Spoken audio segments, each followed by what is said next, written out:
जय हिंद। आप अक्सर सुनते होंगे कि आरबीआई ने अपने रेपो रेट को बढ़ा दिया या घटा दिया। इसका सीधा असर इन्फ्लेशन यानी मुद्रास्फीति पर और बैंकों के द्वारा दिए जाने वाले लोन पर इसका असर पड़ता है। तो इस नीति को हम लोग कहते हैं मॉनेटरियल पॉलिसी, हिंदी में कहते हैं मौद्रिक नीति।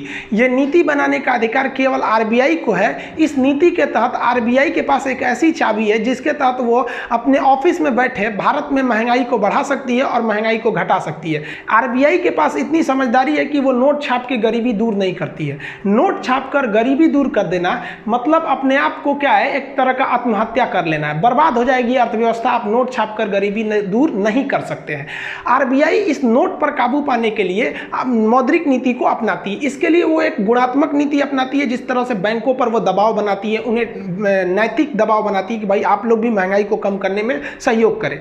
लेकिन कुछ इसके अलावा वो परिणात्मक दबाव बना देती है, जिसके तहत वो क्या करती है, bank rate, repo rate, MSF, SLR, CRR, इस तरह का रिवर्स रेपो रेट ला देती है। या फिर मौद्रिक नीतियों के तहत वह खुले बाजार की नीति के तहत प्रतिभूतियों की खरीद बिक्री करने लगती है। इसके बारे में आप कंप्लीट समझिए। देखिए, हमारे देश में हम लोग को जब पैसे की जरूरत होती है तो हम लोग बैंकों के पास जाते हैं, चाहे वो एसबीआई में जाइए, पीएनबी में जाइए, बैंक ऑफ बड़ौदा, यूको, जितना भी आपको कमर्शियल बैंक में जाना है आप जा सकते हैं। लेकिन जब इन बैंकों को पैसा घटता है ना, तो ये आरबीआई के पास जाते हैं। इसलिए हमारा बैंक ये सब, और इन बैंक का बैंक हो जाता है आरबीआई। तो बैंकों का बैंक है आरबीआई। ये पूरे बैंकों को कंट्रोल करके रखता है। देखिए, इन बैंकों का जो इनकम का मेन स्रोत होता है वो ब्याज होता है, यानी इंटरेस्ट होता है। आप बैंक पे जाएंगे कर्जा मांगने, घर के लिए कर्जा लीजिए या फिर कार खरीदने के लिए लोन लीजिए, किसी भी चीज के लिए आप लोन लेते हैं तो ये बैंक आपको आराम से लोन दे देते हैं। आप जाइएगा बड़े बड़े शॉपिंग मॉल में खरीदने तो तुरंत कहते हैं हाँ खरीद लीजिए, ईएमआई पे दे देंगे, क्योंकि जानता है आप 15,000 का सामान खरीदेंगे तो आपसे वो 15,000 के आपके बदले वो पैसा देगा, लेकिन धीरे धीरे आपसे काटते रहेगा। 15,000 की जगह 18,000 ले लेगा। तो इस तरह से बैंकों को फायदा होता है। टोटल बैंक का फायदा ब्याज पर डिपेंड हो जाता है यहाँ पर। अब बैंक को जब पैसे घटते हैं ना, तो ये बैंक जाती है आरबीआई से मांगने के लिए। तो आरबीआई से जब ये कर्जा मांगती है तो आरबीआई कहती है कि भाई साहब, हम तुमको जब कर्जा देंगे तो हम इस कर्जा पे ब्याज लेंगे, क्योंकि हमें पता है कि तू ससुरा किसी न किसी जनता को देगा और वहां से ब्याज कमाएगा, तो तुम हमको भी ब्याज दो। तो इसी ब्याज को हम लोग कहते हैं रेपो रेट। इसका एक मतलब पूरा नाम होता है रीपर्चेजिंग ऑप्शन, ये जरूरी नहीं है। तो रेपो रेट क्या होता है कि वह ब्याज दर जो आरबीआई इन बैंकों से लेती है कर्जा देने के बदले। सोचिए, ये आरबीआई भी बहुत बड़ा सूदखोर है। ये रेपो रेट के तहत ये बैंक वाले इससे कर्जा ले लेते हैं और इसके बाद इनको दे दिया। अब मान लीजिए कि ये रेपो रेट है आपका 5%। सपोज करके चलिए कि 5% पे ये कर्जा लाने गया और यहाँ से कोई जनता वाले भाई, यहाँ से कोई गए, मान लीजिए यहाँ से गए श्याम, कोई आदमी है श्याम, ये बैंक से कर्जा लेने गया कि भाई साहब हमको कुछ पैसे दे दीजिए, कर्जा चाहिए, हमको लोन चाहिए। तो ये बैंक वाला देखेगा कि भाई साहब हमको तो खुदे मिला है 5% पे, तो इनको भी हम देते हैं अच्छा खासा, तो इनको दे देगा ये। आप कहेगा भाई साहब आप ले लीजिए 10% पे। तो ये हो गया इसका बेस रेट। अभी आप पूरा समझते चलिए, अभी पूरा समझ में आ जाएगा पीएलआर क्या होता है। तो बेस रेट पे किसको मिला? जनता को मिला। और रेपो रेट पे कर्जा किसको मिला? बैंकों को मिला। कोई भी बैंक को मिल सकता है यहाँ पर। तो अब बताइए, ऐसा पागल कोई मैनेजर होगा क्या जो बेस रेट को रेपो रेट से कम रखे, यानी 5% में ला के इनको 2% पे देगा? बैंक बिक जाएगा, वहाँ पे दिवालिया हो जाएगा बैंक वहाँ पे। तो ये बेस रेट हो जाते हैं। अब इनको जो भाई साहब को कर्जा मिला, मान लीजिए ये 1 लाख रुपये लोन लेके आए, तो इनको ये 1 लाख रुपये पर कितना ब्याज देना है? 10%। यानी 1 लाख रुपया लेके आएंगे, 1 साल बाद उस पर 10% ब्याज लगेगा। बैंकों का ब्याज सालाना लगता है। अब आप सोचिए, 1 साल बाद बैंक उनसे कहेगी पैसा दे दीजिए हमको, 1 लाख वो दीजिए, 10% ब्याज यानी 1,10,000 दीजिए। तो ये भाई साहब के जेब में कितना पैसा आ गया? 1 लाख रुपया आ गया। ये कैश पैसा को हम लिक्विडिटी कहते हैं, तरलता कहते हैं कैश पैसा को। ये कैश पैसा बर्बादी का जड़ है। अब ये 1 लाख रुपया लेके घूमेंगे ना, तो इनको तो शान से चलेंगे, सजरा कहीं का 1 लाख रुपया जेब में है। जाएंगे मिठाई की दुकान पे, कहेंगे हे मिश्रा जी 1 किलो मिठाई तोल दीजिए। दामों नहीं पूछेंगे कितना का है, सीधे कहेंगे 1 किलो मिठाई तोल दीजिए। क्यों? क्योंकि जेबवा में नहीं, इनके तरलता बोल रहा है, तरलता, कैश पैसा, बहुत पैसा में दम होता है सोच रहा वहाँ पर। यहाँ पे तोल दे, अब वो देखेगा कि अरे बाप रे बाप, ये बोले हैं कि 1 किलो तोल दीजिए, तो 100 रुपया का मिठाई रहेगा तो कहेगा हाँ हाँ लीजिए ना, 150 रुपया में बेचें, आपको 120 में लगा देंगे। ये खुश हो गए भाई साहब। ये क्यों खुश हो गए? क्योंकि इनके पास पैसा था। अब मान लीजिए कोई और आदमी ऐसे ही बैंक से लोन लेके आया, वो भी गया मिठाई खरीदने, मिठाई वाला उनको भी बेच दिया 120 रुपये में। अब एक बात बताइए, जो मिठाई 100 रुपये में बिक रही थी उस पर भी उसे प्रॉफिट था। लेकिन इन लोग पैसा के गर्मी में उस दुकानदार से 120 रुपये में खरीदते गए, तो वो दुकानदार अब उसका रेटे कर देगा 120 में कि भैया मेरा 120 में बिक ही रहा है। तो ये कैश पैसा जो आदमी के जेब में रहता है ना, यही आदमी जाके महंगाई बढ़ा देता है, जो सरकार नहीं चाहती है कि महंगाई बढ़े, वरना गरीब आदमी पिसा जाता है यहाँ पर। इसलिए गवर्नमेंट जो होती है वो कहती है बैंकों पे कि तुम लोग कम से कम कर्जा दो, लोग कम से कम, लेकिन बैंक वाला कर्जा नहीं देगा तो इसको फायदा कहाँ से होगा? इसलिए बैंक वाला दबा के देता है सब कर्जा कि ले जाइए भाई, जब ले जाइए। तो सरकार कहती है कि जरा तू नहीं मानेगा, रुको बताते हैं। सरकार आरबीआई को कहती है, आरबीआई सुनो तो बहुत महंगाई बढ़ रहा है, एक काम करो रेपो रेट बढ़ा दो। तो आप कल्पना कीजिए कि जरा रेपो रेट कह देगा 40%, तो इनको 10% पे ब्याज मिलेगा। अब इनको कितना पे मिलेगा भाई ब्याज? अब इनको 40 लिया है तो कहेगा लो भाई 50% पे ब्याज। अब 50% पे कोई आपको ब्याज देगा कि 1 लाख रुपया लेंगे तो हम आपसे बदले में 1.5 लाख लेंगे, कोई कर्जे नहीं लेगा, हम ऐसे ही रहेंगे, नहीं मिठाई खाएंगे चलेगा। अब बेचारा बैंक गए थे कर्जा दे दीजिए, तो कहा कि 50% ब्याज, भाग आएगा मिठाई की दुकान पे, कहना मिश्रा जी मिठाई नहीं खरीदना है। मिश्रा जी देखेंगे यार मिठाई नहीं खरीद रहा है कोई, तो बगल से कोई और आएगा, उसको भी लोन नहीं मिला है, उससे भी कहा मिश्रा जी मिठाई नहीं खरीदना है। मिश्रा जी कहेंगे मेरा मिठाइया कोई नहीं खरीद रहा है, महंगा हो गया है क्या मिठाइया यहाँ पर?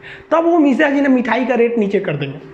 रीजन समझिए आप कि किसी भी अर्थव्यवस्था में यदि आपके पास पैसा है तो आप मोलाई करना छोड़ देंगे, आप किसी भी चीज़ को आराम से खरीद लेंगे। आप देखिएगा मॉल में छोटे मोटे आदमी नहीं जाते हैं, मॉल में शॉपिंग करने खरीदारी करने बड़े लोग जाते हैं, उनके पास कैश पैसा है, तरलता, मोलाई नहीं करते हैं, सीधे जाकर भाई बिलिंग करो दे दो यहाँ पर। तो महंगाई को कंट्रोल करने के लिए आरबीआई के पास एक रेपो रेट नाम की चाबी है। तो अब आप ये समझ गए कि रेपो रेट यदि बढ़ गया तो समझ जाइए आपको लोन बहुत महंगा मिलने वाला है, और अगर रेपो रेट घट गया तो समझिए कि आपको लोन बहुत सस्ता मिलने वाला है। तो मोदी जी ने कहा था ना कि कोरोना के वजह से हम रेपो, आरबीआई से कहते हैं कि अपनी मौद्रिक नीतियों को सख्त न करें, यानी अपना रेपो रेट कम कर दो, ब्याज कम मिलेगा, आप आराम से जाके बैंक से लोन ले लीजिए, आपका जो बिजनेस चौपट हुआ था नया बिजनेस खोल सकते हैं। अब ये रेपो रेट जो होता है वो 2 से 14 दिन के लिए दिया जाता है, लेकिन कभी कभी बैंकों को केवल 1 दिन के लिए पैसे की जरूरत पड़ती है या ओवरनाइट पैसे की जरूरत पड़ती है, तो वो रेपो रेट पे नहीं लेता है, वो तत्काल पैसा लेता है, उसे कहते हैं MSF, मार्जिनल स्टैंडिंग फैसिलिटी। तो देखिए जब आरबीआई इन किसी भी बैंकों को केवल 1 दिन के लिए कर्जा देती है ना, तो उस पर जो ब्याज लेती है उसे हम कहते हैं मार्जिनल स्टैंडिंग फैसिलिटी, MSF। कहेगा कि 1 रात के लिए जो ब्याज लेती है उसे क्या कहते हैं? MSF। 2 से 14 दिन के लिए अगर ब्याज दी तो उसे क्या कहते हैं? Repo rate. जनरली सबसे ज़्यादा अगर बैंक लेते हैं सब तो रेपो रेट लेते हैं, क्योंकि बैंकों के पास ऑलरेडी इतना ग्राहकों का पैसा आते रहता है कि उन्हें लेने की ज़रूरत नहीं पड़ती है, कभी कभी खरमास वगैरह में लेना पड़ता है ताकि लोगों के पास उतना पैसा नहीं रहता है। तो 2 से 14 दिन, लेकिन 14 दिन से ज्यादा के नहीं, यानी लॉन्ग टर्म के लिए अगर आपको पैसा चाहिए इन बैंकों को आरबीआई से, तो आरबीआई उस पे जो ब्याज लेती है लॉन्ग टाइम के ब्याज को उसे कहते हैं बैंक रेट। ये रेट हमेशा चेंज होते रहते हैं, साल में ये 4 बार तो इनको चेंज होना फिक्स है, इसके अलावे भी कभी कभी साल में ही ससुरे 8 बार चेंज हो जाते हैं। तो ये अक्सर चेंज होते रहते हैं सब। तो हम यहाँ जो आंकड़ा रखें MSF 4.65, तो ये कभी भी चेंज हो सकते हैं। तो आप बाबू इसको ध्यान से समझिएगा, मजबूरी है तो हमेशा चेंज होते रहते हैं, सब आरबीआई के हाथ में। अभी हम बता रहे हैं कल बदल देगा, तो आप कहिएगा सर आप इतना बताए थे इतना हो गया, तो ये बहुत फ्लैक्चुएट करते रहते हैं। तो आप इस पर नहीं जाइएगा, आप कंसेप्ट समझिए। कहेगा क्वेश्चन कि अति अल्पकालीन यानी 1 रात के लिए अगर पैसा लिया किसी बैंक ने आरबीआई से तो कौन सा ब्याज लेगा? तो MSF। 2 से 14 दिन के लिए अगर आरबीआई ने कर्जा दिया तो कौन सा ब्याज लेगा? Repo rate. और दीर्घकालीन कर्जा दिया यानी 14 दिन से ज्यादा के लिए दिया आरबीआई ने किसी भी बैंकों को, तो उसको क्या कौन सा ब्याज लेगा? तो बैंक रेट। बीपीएससी के एग्जाम में पूछा था कि अल्पकालीन यानी कम समय के लिए कौन सा होता है? तो रेपो रेट। अति अल्पकालीन सबसे कम समय के लिए MSF होते हैं सब। तो MSF का जो रेट होता है वो रेपो रेट से ज्यादा होता है क्योंकि इमरजेंसी में मांगने गए। कहेगा कि आरबीआई सबसे ज्यादा कौन से रेट का प्रयोग करती है? तो आप कहेंगे कि रेपो रेट का प्रयोग सबसे ज्यादा किया जाता है। अब ये समझिए आप ध्यान से, यानी रेपो रेट को घुमा बढ़ा के आरबीआई यहाँ पे लोन को महंगा सस्ता कर सकती है। जनता को जो लोन मिलता है वो किस रेट पर मिलता है? तो बेस रेट पर। देखिए जनता को जो लोन मिलते हैं इसके भी 2 रेट होते हैं, एक होता है primary landing rate, primary lending rate वह रेट होता है जो बैंक ग्राहकों को देती है, लेकिन बैंक के पास भी दो तरह के ग्राहक होते हैं, एक रेगुलर कस्टमर और एक फेवरेट कस्टमर जो हमेशा आता है, करोड़ों रुपया जमा करता है, बड़े बड़े लोग होते हैं।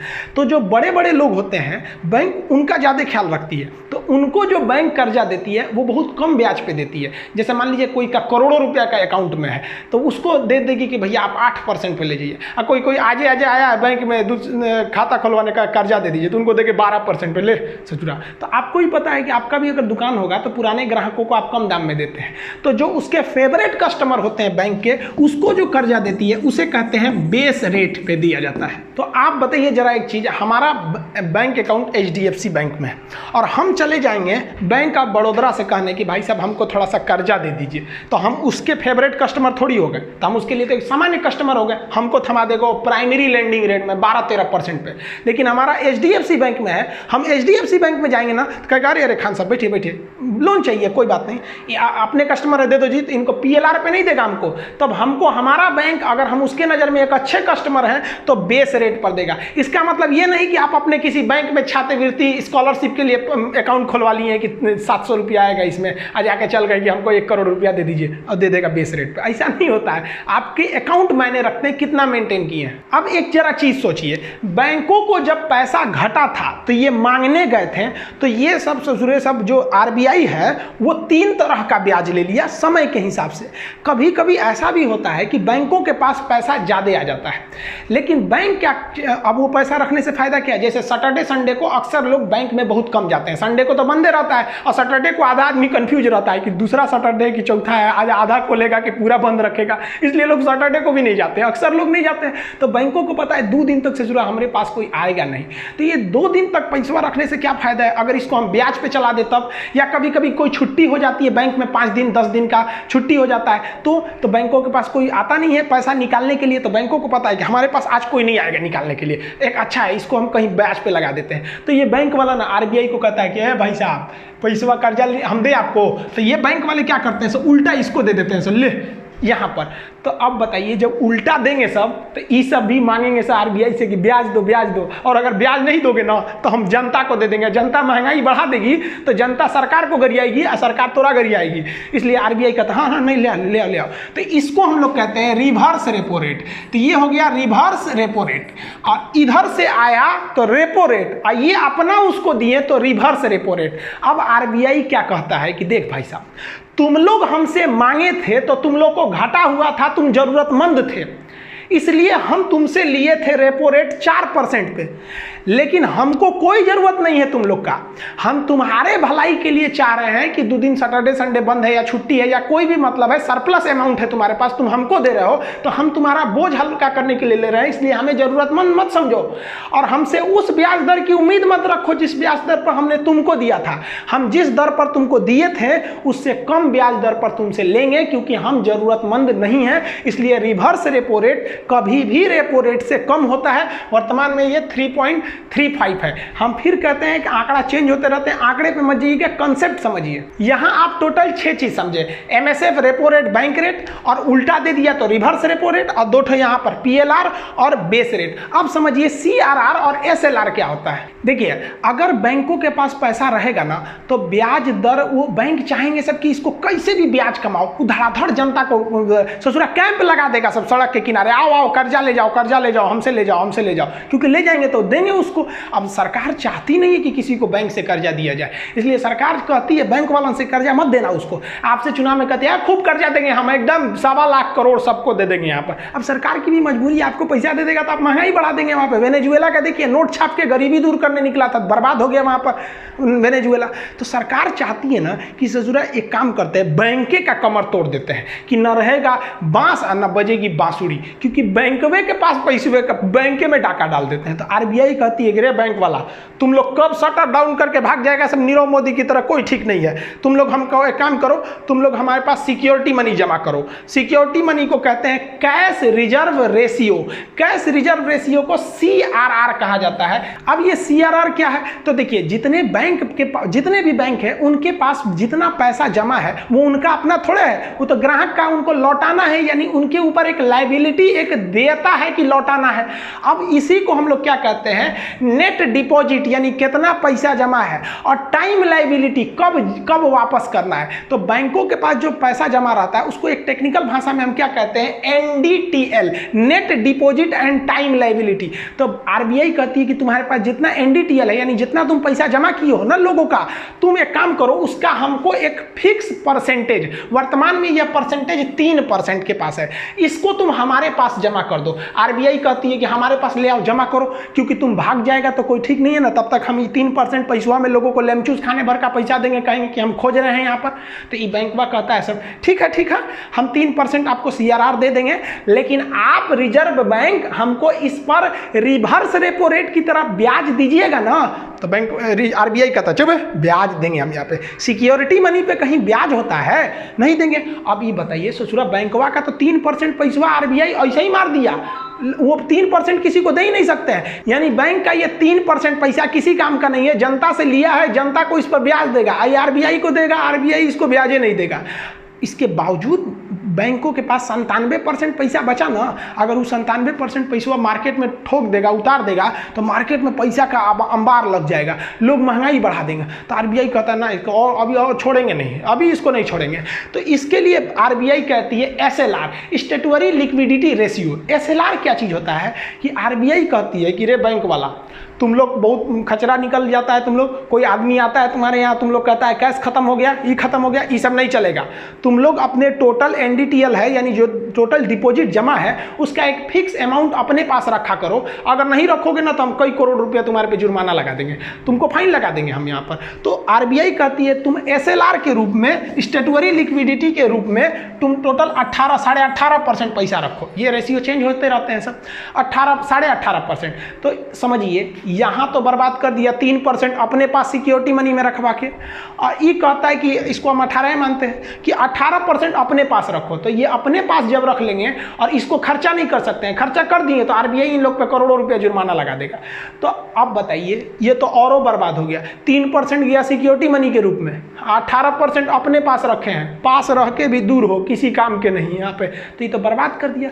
तो आरबीआई इन बैंकों का बड़े होशियारी के साथ लगभग 20 से 22% पैसा को यूं ही बर्बाद करा देता है कि ये पैसा पब्लिक को नहीं जाए, क्योंकि पब्लिक को गया पैसा तो महंगाई बढ़ाएगा। इस अर्थव्यवस्था का सबसे बड़ा दुश्मन है लिक्विडिटी, यानी कैश पैसा, यही सबको बर्बाद कर देता है। जेब में पैसा रहेगा 1 लाख रुपया ना, अब पुलिस अगर मोटरसाइकिल चला रहे हैं बिना हेलमेट का पकड़ेगी आपको, तो आप पुलिस से तमीज से बात नहीं करेंगे, कहेंगे काहे रोका, फाइन लगाएगा, लगाओ ना, 1000, 2000, 5000 लगाओ, कितना फाइन लगाएगा, जितना तोरा सैलरी उतना हम फाइन भर सकते हैं। ये आप नहीं बोल रहे हैं, ये जेबुआ में बैठा हुआ तरलता बोल रहा है, कैश पैसा। ये इस दुनिया का सबसे बड़ा खतरनाक चीज है। हमको भी गम ने मारा, तुमको भी गम ने मारा, इस गम को मार डालो। आरबीआई की नजर में ये कैश पैसा इस देश के लिए गमगीन माहौल पैदा कर देगा, इसलिए कैश पैसा को वो हटा देता है। इसीलिए सरकार नोट छाप के गरीबी दूर नहीं करती, क्योंकि महंगाई जरूरत से ज्यादा बढ़ जाएगी। वेनेजुएला ने ऐसी कोशिश की थी, इसका नतीजा ये हुआ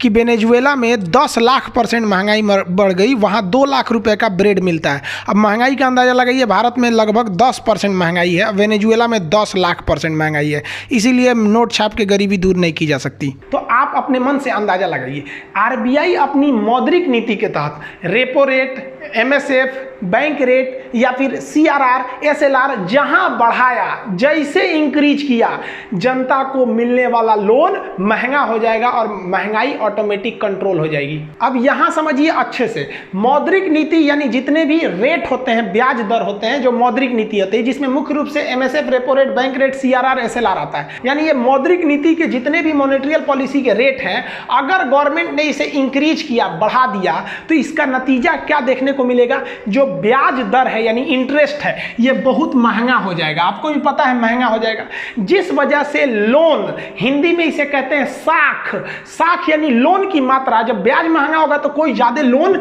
नहीं लेगा, तो तो लोन की मात्रा घट जाएगी, और लोन की मात्रा घट जाने से मार्केट में कैश मनी का फ्लो यानी तरलता, लोन घट गया तो तरलता घट जाएगा, तरलता सीधे सीधी घट जाएगा। और जैसे लोगों के पास कैश पैसा घट गया ना, लोगों की जो डिमांड है, मांग है, वो खत्म होने लगती है। जैसे स्टूडेंट जो पढ़ाई करते हैं, महीने के आखिरी में उनका कैश पैसा खत्म हो जाता है तो उनका डिमांड घट जाता है। सड़क पे जाते हैं, उधर चाउमीन बिक रहा है, देखते भी नहीं है, चलो छोड़ो यार। और जैसे महीना का 1 तारीख से 5 तारीख के बीच में आता है, धाधड़ घर वाले पैसा भेजते हैं, बाबू भेज दिलो पैसा, मिल भी लो।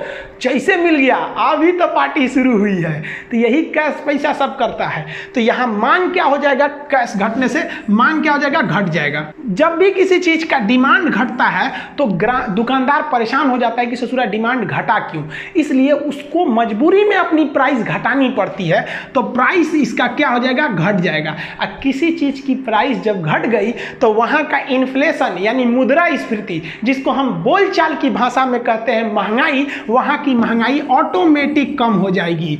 तो जरा देखिए, हमारा तो मेन टारगेट था महंगाई कम करना, धड़ाधड़ एक दूसरे से रिलेटेड है सब, और लोग कहते हैं महंगाई कम करो। भाई साहब, आरबीआई यहां जरा सा उंगली घुमाया एमएसएफ रेपो रेट में, तुरंत महंगाई कंट्रोल हो गया, उसने पैसे पे रोक लिया। लेकिन मोदी जी ने देखा कि अभी कोरोना में बहुत लोगों का मतलब डिस्टर्बेंस चल रहा है, तो उन्होंने आरबीआई को बुलाया, कहा कि ये आरबीआई कौन जी करते हो रे, तो आरबीआई का एक काम करते हैं, आप हमको छूट दीजिए, हम ये जो रेपो रेट इस सबको बढ़ा के रखते हैं ना, इसको बढ़ा के नहीं रखने लायक है, इसको घटा देते हैं ताकि मार्केट में पैसा जाए, लोग धड़ाधड़ लोन ले लो। इसलिए क्या किया गया कि जो मॉनेटरियल पॉलिसी है ये सबको, इसको डाउनफॉल कर दिया गया, गिरा दिया गया नीचे, जितने भी रेट थे, बैंक रेट और ब्याज एकदम सस्ता हो गया। आरबीआई ने कहा कि तुम लोग हमारे पास अब थोड़ा सा हमारी ओर से ढील है, जितने ग्राहकों को तुम लोन दे सकते हो दे दो।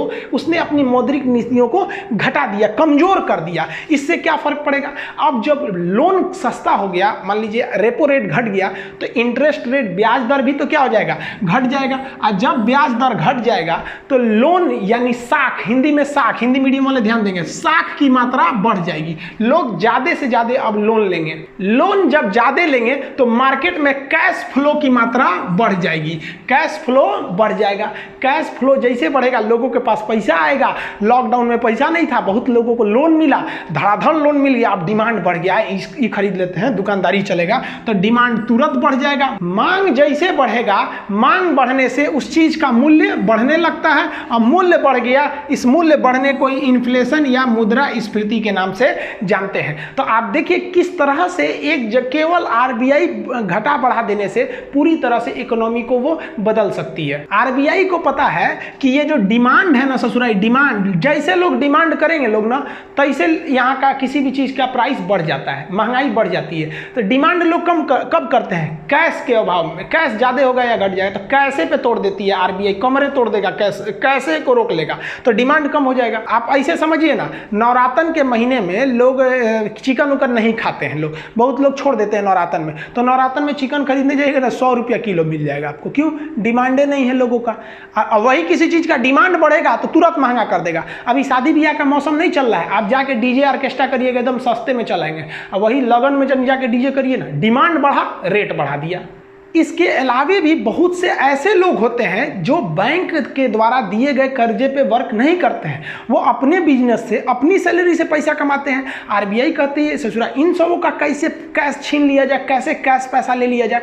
इसके लिए आरबीआई नियम लगाती है जिसे हम लोग कहते हैं ओपन मार्केट पॉलिसी, खुले बाजार की नीति। इस खुले बाजार की नीति के तहत आरबीआई जो होती है सिक्योरिटी पेपर बेचती है, जिसे हम कहते हैं प्रतिभूति। ये आपके दिमाग के ऊपर से चला गया होगा। प्रतिभूति को आप एग्जाम्पल पे समझिए, एलआईसी। जब आप एलआईसी कराने जाते हैं तो आप देखते होंगे कि एलआईसी वाला या फिर बैंक वाले बड़े बड़े आपके पास ऑफर लेके आते हैं कि हमको 1 लाख दीजिए, 10 साल में डबल कर देंगे। तो आप उसको क्या देते हैं, कैश पैसा देते हैं, कैश पैसा, तरलता। आरबीआई तो यही चाहती है कि ससुरा से तरलता छीन ले, तरलता छीन ले। जैसे तरलता छीनोगे, ये दुकान में जाके मलाई करेगा, महंगाई घट जाएगा। तो तरलता छीनने के लिए आरबीआई तरह तरह के एजेंट भेजती है, एलआईसी भेजती है, म्यूचुअल फंड भेजती है कि पैसा दे। आप पैसा दे देते हैं एलआईसी वाले को, मान लीजिए 1 लाख रुपया दे दिए, एलआईसी वाला कहा कि हम 10 साल में 2 गुना कर देंगे, तो आप तो 1 लाख रुपया दे दिए, बदले में LIC वाले ने आपको क्या दिया, एगो कागज थमा दिया, लीजिए झुनझुना, इससे गर्मी में झलते रहिएगा, इसे वो काम लायक थोड़े रहेगा। अब वही 1 लाख रुपया जेब में रहता तो गरजते फिरते रहे, तोरा कौन सी औकात है 1 लाख रुपया रखे हैं। अब वही LIC वाला आएगा, आपको थमाएगा, एगो गारंटी पेपर प्रतिभूति थमा के चल जाएगा, ये लीजिए आपका गरजिएगा, कौन सी बोलता है, देख LIC का पेपर है, कौन लेके फाड़ देगा, यहाँ पे LIC का पेपर है। पैसा में बहुत गर्मी होता है, तो RBI जो करती है, कहती है कि लोगों से पैसा छीन लो, एगो कागज थमा दी कि रख ले रोई, तोरा 10 साल बाद मिलेगा। 10 साल तक महंगाई कंट्रोल रहेगा ना, 10 साल बाद सोचा जाएगा, 10 साल बाद एकरों से बड़ा ऑफर निकाल दिया जाएगा, चाहे 10 साल बाद उसका खर्चा हो जाएगा यहाँ पे। तो यही इसी को हम लोग कहते हैं बॉन्ड पेपर, सिक्योरिटी पेपर, प्रतिभूति। तो क्वेश्चन पूछता है कि जब RBI अपने एजेंट के माध्यम से प्रतिभूतियों को बेचती है तो बाजार में उपस्थित तरलता पर क्या प्रभाव पड़ेगा। तो बाजार की तरलता उठ के बैंकों के पास चली जाती है, तो बाजार की तरलता खत्म हो जाती है और महंगाई घट जाता है। समझ में आ गया कि नहीं है। तो ये जो प्रतिभूति होती है और जो तरलता होती है, इसमें उल्टा संबंध होता है। जितना मार्केट में लोगों के पास तरलता रहेगा, वो लोग उल्टा पैसा RBI को दे देंगे। तो इसको भी हम मौद्रिक नीति में शामिल करते हैं। तो क्वेश्चन आएगा, क्या खुले बाजार की नीति मौद्रिक नीति का हिस्सा है? एकदम हिस्सा है। आप भी कहीं ना कहीं खुले बाजार की नीति के तहत प्रतिभूति जरूर लिए होंगे लोग कहीं ना कहीं से। इसका मतलब ये हुआ कि RBI अपने मौद्रिक नीतियों को जैसे ही कड़ा करेगी, यानी सख्त करेगी, मार्केट की तरलता घट जाएगी और महंगाई घट जाएगी। जैसे RBI अपने मौद्रिक नीतियों में ढील देगी, तरलता बढ़ जाएगी और महंगाई बढ़ जाएगी। यह तरलता से आप समझ में आ गया। अब प्रतिभूति भी आप लोग को समझ में आ गया। तो ये RBI की जितनी भी मौद्रिक नीतियां थी, 6 मौद्रिक नीति यहाँ थी और एक प्रतिभूति बताएं आप लोग को वहाँ पर। ये टोटल आई होप आप लोग इसको समझे होंगे। इसके अलावा अगर आप प्रतिभूति बाजार को देखेंगे तो प्रतिभूति बाजार में भी आपका आ जाता है स्टॉक मार्केट, शेयर मार्केट। अब ये शेयर मार्केट में भी आपको 2 तरह का मिलेगा, एक BSE मिलेगा, बॉम्बे स्टॉक एक्सचेंज, एक मिलेगा नेशनल स्टॉक एक्सचेंज। अब यहाँ आप फंस जाइएगा कि सेंसेक्स में गया है कि निफ्टी में गया है। और यहाँ शेयर खरीदने में एक और गलती करेंगे आप लोग, इक्विटी लीजिएगा या फिर प्रेफरेंस शेयर लेना पड़ेगा यहाँ पर। तो शेयर मार्केट जो होता है, स्टॉक मार्केट, इसको समझ रखना बड़ा जरूरी होता है कि आप बियर साइड में जा रहे हैं या बुल जा रहे हैं। हिंदी में तेजड़िया मंदड़िया कहते हैं और इसका सीधा रिलेशन हो जाता है सोना के से। आप देखे होंगे एक बढ़ेगा तो एक का रेट घट जाता है। तो ये सब चीज़ों के बारे में चर्चा नेक्स्ट वीडियो में करेंगे। और ये जितना बताएं आपको RBI वगैरह के, आप इसको समझ गए होंगे। आप एप्लीकेशन में इसका हम PDF और नोट्स वगैरह सब देंगे आप लोग को। आप सब लोग को पता है, हमको भी पता है भाई साहब, आप लोग को एप्लीकेशन का बहुत इंतजार होगा। एक लड़का कह रहा है कि आप एप्लीकेशन का वादा वैसे कर रहे हैं जैसे नेता वादा करते हैं। सो देखिए, एप्लीकेशन के बारे में एक चीज़ हम आपको बता देते हैं, उस पर क्लास स्टार्ट हो जाएगा 5 सितंबर को, टीचर्स डे के दिन, क्योंकि एक अच्छा दिन होना चाहिए।